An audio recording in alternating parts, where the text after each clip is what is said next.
The night had teeth, cold, sharp, and unrelenting.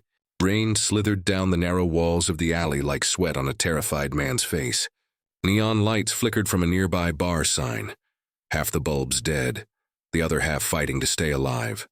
And through that dim, trembling glow, 3 shadows moved with a cruel confidence. "Come on, old man," one of them sneered, shoving a suited figure against the brick wall. The man stumbled, a muffled groan escaping his throat as the rain plastered his gray hair to his forehead. His name was Richard Langston, and until a few hours ago he was sitting in a penthouse boardroom 40 floors above the city. Billionaire, real estate mogul, a man used to control.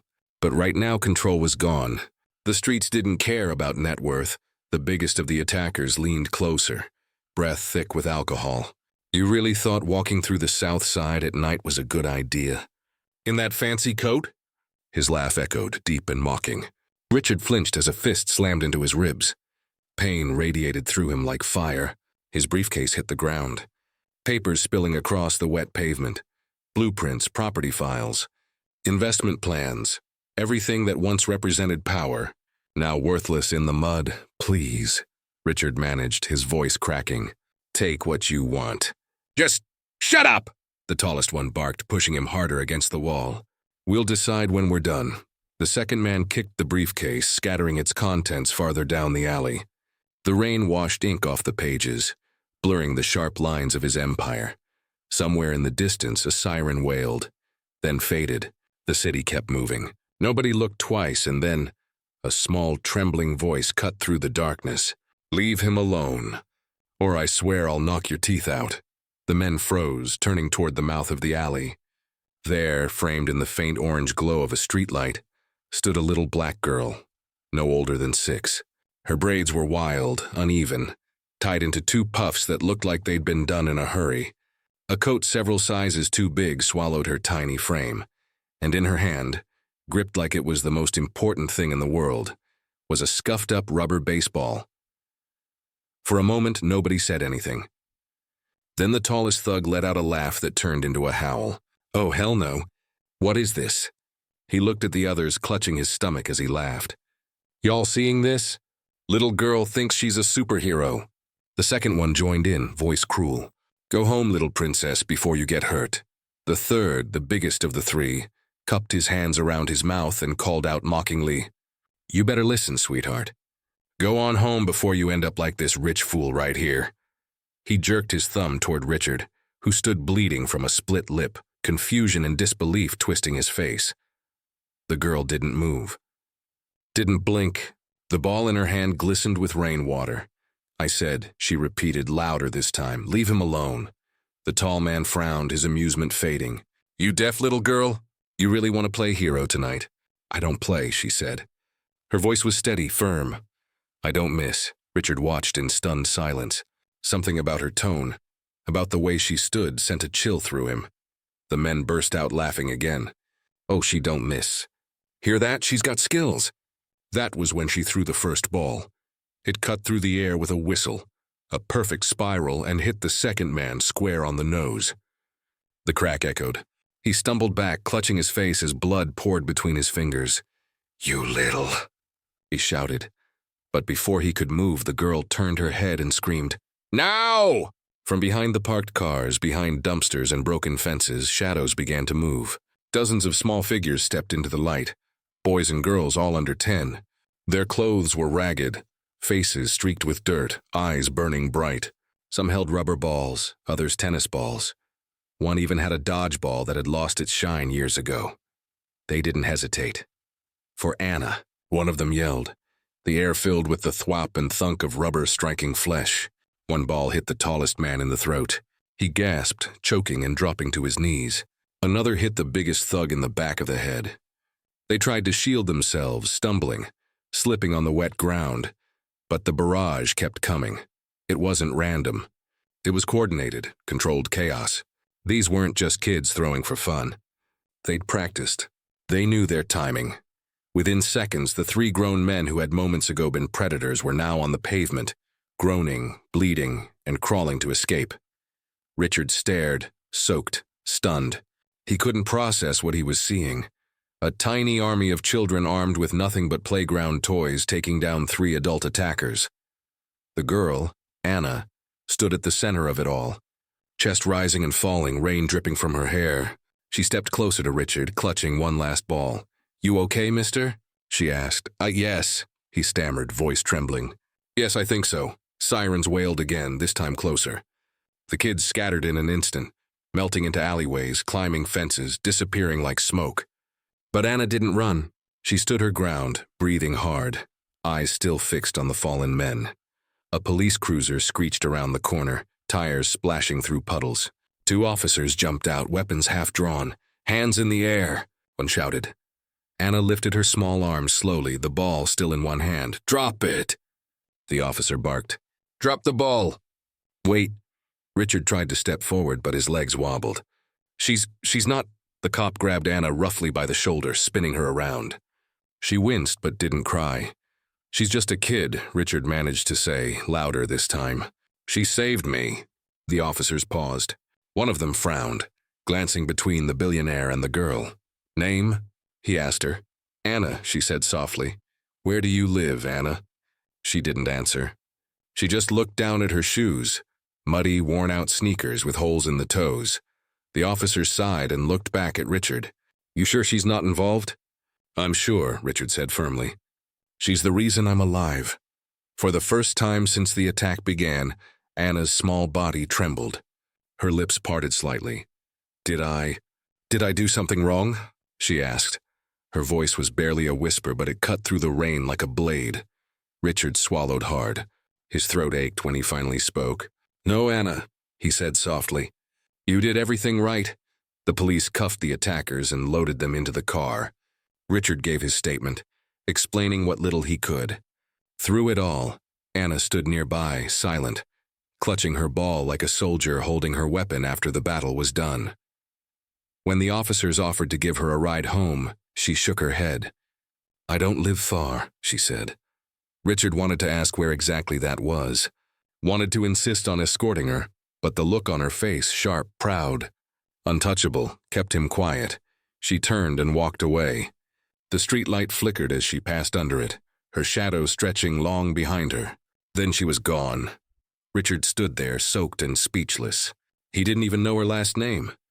That night, back in his glass-walled condo high above the city, Richard couldn't sleep. His ribs ached, but that wasn't what kept him awake. It was her face, that little girl with the fire in her eyes. The sound of her voice shouting against grown men twice her size. "Leave him alone." Those words echoed over and over. He kept seeing the moment she threw that first ball. The precision, the confidence, the fearless defiance that most adults lose long before they turn 20. Who was she? Where did those kids come from? How did they move like that, so synchronized, so loyal to her? It didn't make sense. But one thing did. He couldn't forget her. Morning crept into the city like a secret, slow and gray. The rain had stopped, but puddles still mirrored the broken lights of old street lamps. Somewhere far above it all, inside a penthouse where everything gleamed and nothing felt alive, Richard Langston sat by a window with a cup of untouched coffee. The skyline stretched endlessly before him. Towers he had built, glass walls that caught the sun like mirrors to his success. But today all he could see was the alley, the one that nearly swallowed him whole. He touched his ribs and winced. Beneath the bruise, he could still feel the echo of that night, the shove, the fear, and the small voice that had cut through it all. Leave him alone. That voice had no business being that brave. It belonged to a 6-year-old. He'd had his driver bring him home last night after giving his statement. His assistant had begged him to see a doctor, but he waved it off. How could he explain that what hurt most wasn't his ribs? It was his conscience. He'd spent years building skyscrapers, luxury hotels, and penthouses. He'd turned poverty into a business opportunity. Southside, the place where he'd been attacked, was supposed to be his next project. The land was cheap, the profits promising. But behind every abandoned lot were lives, families, children like Anna. He closed his eyes. Her name rolled around in his head like an unanswered question. Who was she? Why was she out there, fighting grown men in the dark with nothing but rubber balls? By noon he couldn't take it anymore. He changed out of his suit for once, pulled on jeans, a gray sweater, and a coat that didn't cost more than a week's rent for most people. His driver looked confused when he told him the destination. "Sir, that's the south side again." "I know," Richard said quietly. "Just drop me 2 blocks before the alley." The driver hesitated. "Sir, it's not a safe area." "I'll be fine," Richard replied. But his tone carried something new. Not arrogance this time, but purpose. The south side looked different in daylight, but not better. Cracked sidewalks, graffiti-covered walls, kids chasing each other between rusted cars. The smell of fried food mixed with the metallic sting of the previous night's rain. He walked slowly, feeling out of place. Men watched him from stoops. Women hurried their children along. He could feel it. The invisible wall between his world and theirs. He passed the alley. The same one. The stains were still there. Blood, water, and smeared mud. He kept walking until he heard it. A sound that didn't belong, the thunk of something hitting a wall. Over and over, he turned toward it. Behind an old laundromat, a small group of kids had gathered. They stood in a loose circle, cheering, laughing, and shouting. In the middle of them stood Anna, her coat still too big, her hair wild, her arm pulled back like a pro pitcher. She threw another ball. It hit the chalked-up target on the wall dead center. The kids erupted into cheers. "Bullseye again!" shouted a boy who couldn't have been more than 7. "That's 10 in a row." Anna smiled, a small, fleeting thing, then wiped her forehead with her sleeve. Richard stood behind the chain-link fence, watching. He didn't know why, but something in that scene, those kids, their laughter, their unity, made his throat tighten. When she turned, she saw him immediately. The smile vanished. She picked up her ball again, cautious. "You again?" she said. Richard stepped forward, his voice soft. "Yeah, me again. What do you want?" she asked, crossing her arms. He paused. "To say thank you and maybe ask you a few questions." Her eyes narrowed. "You a cop?" He shook his head. "No, just someone who owes you more than he can explain." The other kids whispered among themselves. A boy with a scraped cheek leaned toward Anna. "You know him?" "He's the one from last night," she said, never looking away from Richard. That made the group go silent. Some stared, some frowned. Richard smiled faintly. "Don't worry. I'm not here to cause trouble." "Then what are you here for?" Anna asked again. He hesitated. The truth was complicated. "I wanted to see if you were okay." "I've been okay my whole life," she said bluntly. He couldn't help but smile. "I don't doubt that." He crouched slightly, trying to meet her at eye level. "You're a good thrower," she shrugged like it didn't matter. "Been practicing since forever." "Who taught you?" "My brother," she said. Then her face changed. Something flickered across it. Sadness, maybe? "He used to," Richard nodded slowly. "He must be proud." She didn't answer. Just turned and threw another ball, harder this time. It hit the chalk target with a loud crack. The kids clapped again. "You always practice here?" he asked. "Sometimes." She turned, defensive again. "Why you care?" Richard looked down at the dirt, then back up. "Because last night you risked your life for a stranger." Anna shrugged. "You looked like you needed help. That simple?" That simple. He wanted to say something profound, something to match the weight of what she'd done. But he realized she didn't need speeches. Her life had already written its own. So he reached into his pocket and pulled out a small velvet pouch. "I had this made this morning," he said. He opened it to reveal a brand new rubber baseball, perfectly round, shiny red stitching. "Thought you could use one that isn't falling apart." Anna looked at it but didn't move. "Why you giving me that?" "Because you earned it." "I didn't do it for gifts," she said. "I know." His voice softened. "That's why you deserve it." There was silence. Then slowly she reached out and took the ball. Her fingers brushed his. "Thanks, I guess." Richard smiled. "You're welcome, Anna."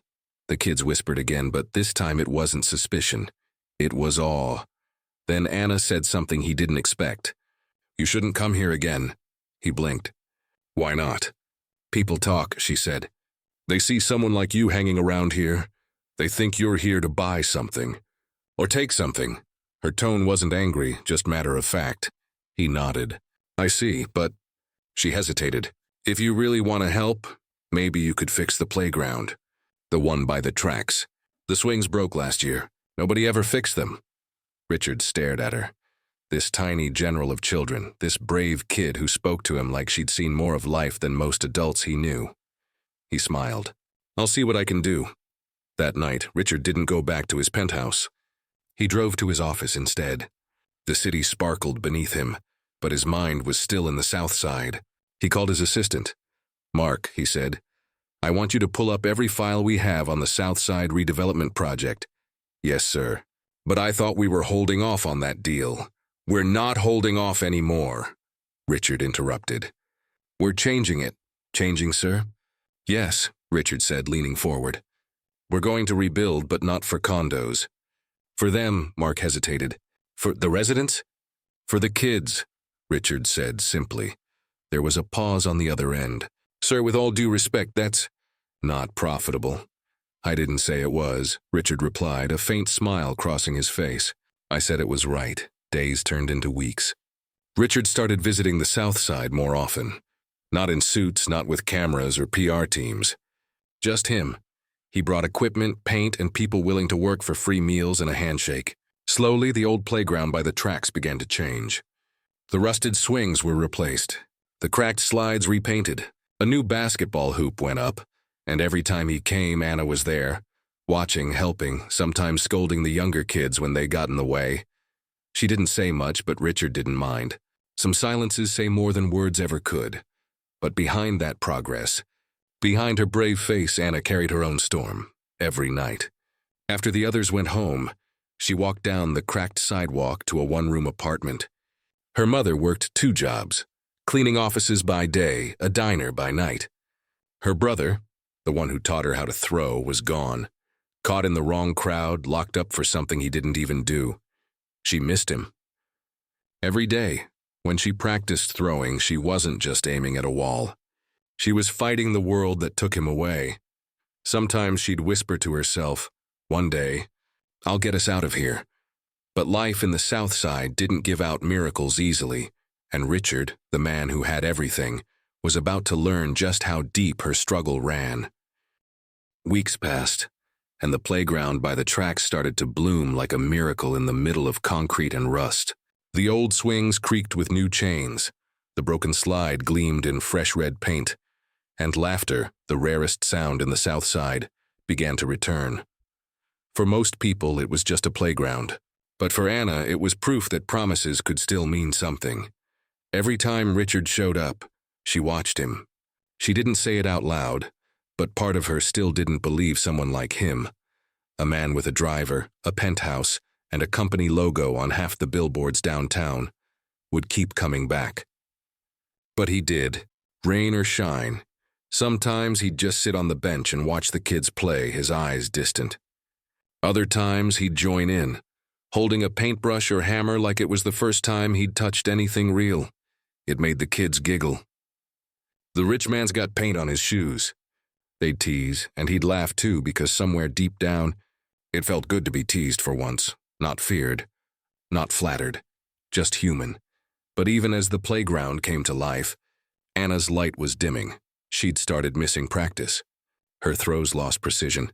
The spark in her voice was duller. One evening, when the sun was sinking behind the skyline, Richard noticed she was sitting alone on the swings, staring at the horizon. The others had gone home. He walked over quietly. "You're not practicing today?" She shook her head, her braids brushing against her coat. "Not in the mood." He sat on the swing next to hers. The chain groaned under his weight. "That doesn't sound like the Anna I know." She gave him a small smile. "Maybe you don't know me that much." There was silence. "The kind that carries weight." Then she spoke again, voice small. "They took my brother away 2 years ago." Richard looked at her. "He was 16, she continued. "They said he stole from a store." "But he didn't." "I know he didn't." Her hands clenched the swing chains. "He was just there. His friend ran, he didn't. Now he's gone." Her words hung in the air, quiet but sharp. "Your mother?" Richard asked gently. "She cries when she thinks I'm asleep," Anna whispered. "She works all the time. Sometimes I wish I could help, but..." She trailed off. Richard's chest tightened. He'd seen numbers, data, and statistics about poverty before, but never like this. Never with a face. Never with a voice this small. He swallowed hard. "What's his name?" "Your brother." Marcus, she said. He used to call me Ace, said I was going to be a pitcher one day. Her lips trembled slightly. He used to say nobody could hit my throws. That's why I practiced. Every day. Richard looked down. The red ball he'd given her rested in her lap, dirty but still bright. Do you ever see him? Once a month, she said softly. When we have enough bus money. But not lately. The sky turned deep purple above them. A train rumbled in the distance. Richard exhaled. He'd spent his whole life solving problems with money, throwing checks at anything that hurt. But this? This wasn't a problem money could fix. Still, he couldn't let it go. That night, back in his office, he did something he hadn't done in years. He stayed up, reading. He found the police reports. The names. The mugshots. Marcus Carter, 16, charged with armed robbery, sentenced to 4 years at a youth correctional facility. There it was, an address. He rubbed his temples. Something didn't feel right. The report mentioned another suspect. Unknown male, fled the scene. Marcus had stayed, protected the friend who ran. He whispered the name like it burned his tongue. Marcus. Richard leaned back in his chair, staring at the city lights outside. He could rebuild buildings, yes, but maybe now he could rebuild something more important, a life that had been broken. The next morning he called in a favor. He hadn't used his connections like this in years. Lawyers, investigators, even an old friend from the mayor's office. I want this case reopened, he said firmly.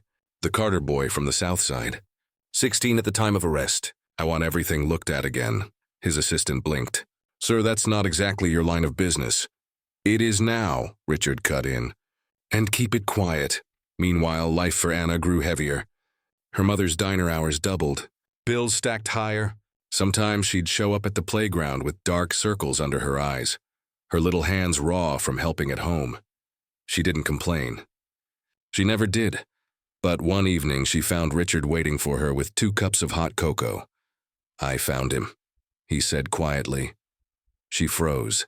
Marcus, he nodded. I've been speaking to his caseworker. They said he's doing okay, keeping his head down, trying to finish his GED. Tears filled her eyes before she could stop them. You saw him? Richard hesitated. Not yet. But I'm going to, she blinked rapidly, fighting the tears. Why would you do that? He smiled faintly. Because you helped me when you didn't have to. Maybe it's my turn, Anna bit her lip. People don't do stuff like that. Not for us. Maybe they should, he said softly. A week later, Richard made the visit. The youth facility was 2 hours out of town. Gray walls, high fences, and a silence that smelled of hopelessness.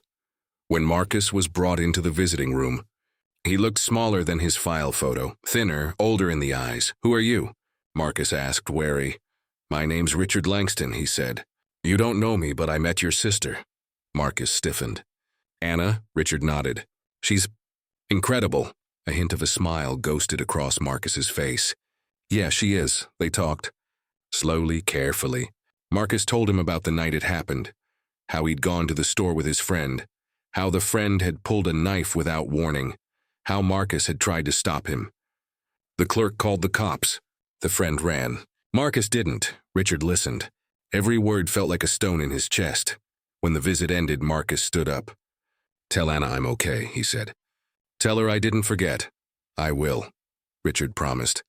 When he returned to the city, Richard made another call, this time to a journalist he trusted. I've got a story, he said, about a kid who shouldn't be behind bars. It took days, lawyers, phone calls, old records, but truth, when you dig deep enough, always finds daylight. The evidence was shaky, the testimony flawed, and within weeks the DA reopened the case. When the news reached Anna, she didn't believe it at first. You serious? She whispered. Richard smiled. I don't joke about hope. She covered her mouth with both hands, tears spilling through her fingers. You're really gonna get him out? We're gonna try, he said. Together, a month later, the hearing came. Richard sat in the courtroom beside Anna and her mother, the first time he'd seen her. Tired eyes, worn hands, but strength that matched her daughter's. When the judge finally read the words, case dismissed, the sound of Anna's cry filled the room. It wasn't loud. It was the kind that came from the soul, half joy, half disbelief. Marcus turned. The guards released him. He walked toward his mother first, then dropped to his knees and wrapped his arms around Anna. "I told you I didn't do it," he whispered, voice shaking. "I know," she sobbed. "I always knew." Richard looked away for a moment, blinking hard. He'd sat in hundreds of boardrooms, signed million-dollar deals, but nothing had ever felt like this. That evening, the South Side celebrated. Kids played under the streetlights, music echoed from windows, laughter filled the alleys. And in the middle of it all, Anna stood holding her red ball, staring at Richard. "You did it," she said. He shook his head. "No, Anna, you did. I just followed your courage." She grinned, the first real grin he'd ever seen on her face. "You're not bad for a rich guy," he laughed. "And you're not bad for a superhero." But as the night went on, as fireworks cracked somewhere over the city, Richard couldn't shake a thought. He'd come to thank her, to repay her, but in truth she had saved him twice, once from danger and once from himself. For the first time in years, he felt like a man, not a brand. After that night of laughter and fireworks, something in the city began to shift, quietly but unmistakably. The South Side, a place once ignored by the world, started to glow again. Not with neon signs or skyscraper lights, but with something warmer, hope. It began when Richard returned a week later, this time without security, without luxury, and just him, a man in a gray coat, carrying blueprints. "What's that?" Anna asked, standing in the middle of the old street where broken lamps buzzed like tired bees. He smiled. "A plan for a new community center." Her eyes widened. "Here?" "Right here," he said, spreading the papers on the hood of his car. "A sports hall, classrooms, a reading space, and a playground, bigger than the last one." She leaned closer, eyes wide. "For us?" "For everyone," he replied. "Especially for the kids who need a place to believe again." Anna looked at him silently, her red ball clutched in her hand. Then she smiled, that smile that made even the darkest corners of the street seem brighter. "You really don't give up, do you?" she said. He chuckled. "I learned that from someone." The construction started the next month. It wasn't just workers, it was the community itself. Parents painted, teenagers helped carry bricks, and the kids, they made the place alive before it was even built. Every afternoon, Anna would stand at the edge, watching the foundation take shape. Sometimes she'd throw her ball against the walls and catch it, imagining the sound echoing through the finished halls. Richard came by often, not as a boss, but as part of the team. Sometimes with coffee, sometimes just to listen. He was learning something he had never learned before: connection. He wasn't the man who measured success in profits anymore. He was the man who measured it in smiles. Months passed. One warm spring morning, the center finally opened. The ribbon stretched across the gate, fluttering in the breeze. Reporters came, cameras rolled, but the moment that mattered most was when Richard turned to Anna and said, "Want to do the honors?" She blinked. "Me?" "You saved this," he said softly. "You started it. You deserve to open it." Her small hands trembled slightly as she held the scissors. Then with a deep breath she cut the ribbon, and the crowd erupted in cheers. "Welcome to the Marcus Carter Community Center," Richard announced, his voice thick with emotion. Anna froze. "You named it after him?" Richard nodded. "He's a symbol now, of second chances." Her eyes filled with tears. "He'll love it." "He already does," said a voice behind her. Anna turned, and there was Marcus, standing in the crowd, free at last. He was thinner, quieter, but when he smiled it was like the sun returned. Anna ran to him and hugged him so tight he could barely breathe. The crowd clapped, and even Richard had to turn away to hide the tears in his eyes. Over the next months, the community center became a second home for hundreds of kids.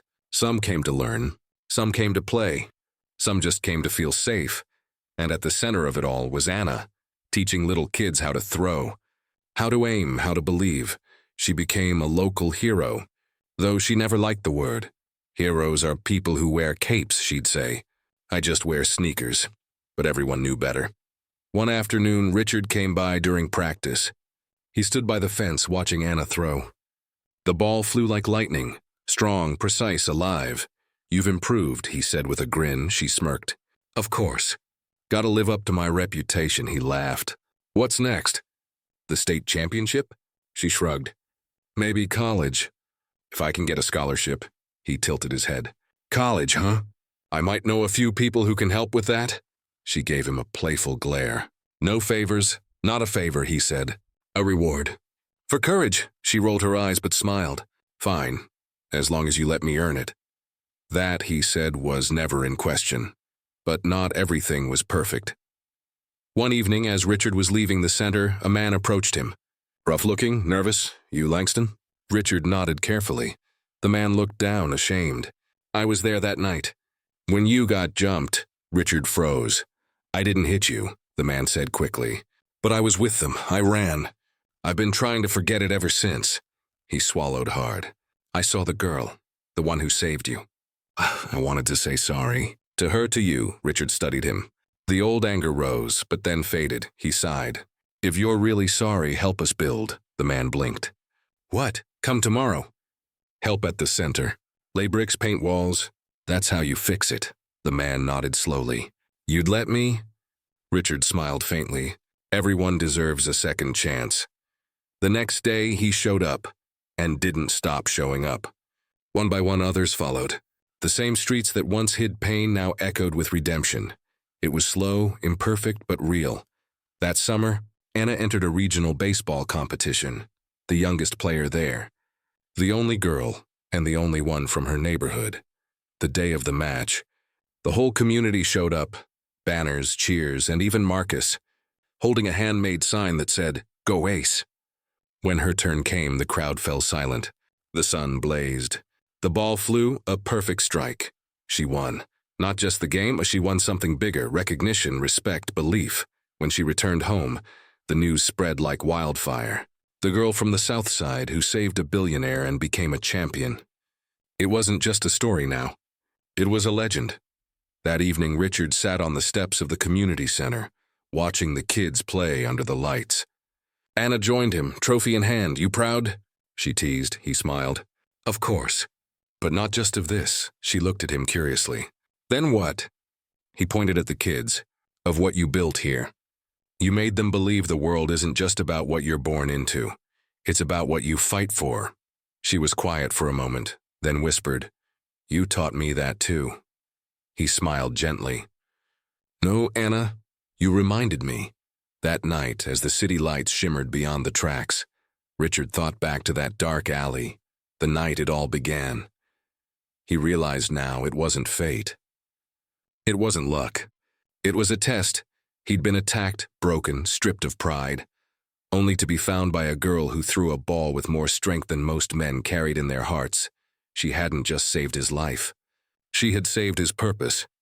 Sometimes heroes don't wear suits or capes. Sometimes they wear worn-out sneakers and carry a red ball. In a world where kindness feels rare, remember this. One act of courage can rebuild an entire community. A billionaire found his humanity, and a little girl proved that strength doesn't come from money or power, but from heart. If this story touched your soul, don't forget to like, comment, and subscribe, because somewhere out there, another Anna is waiting to remind us that even the smallest hands can change the world.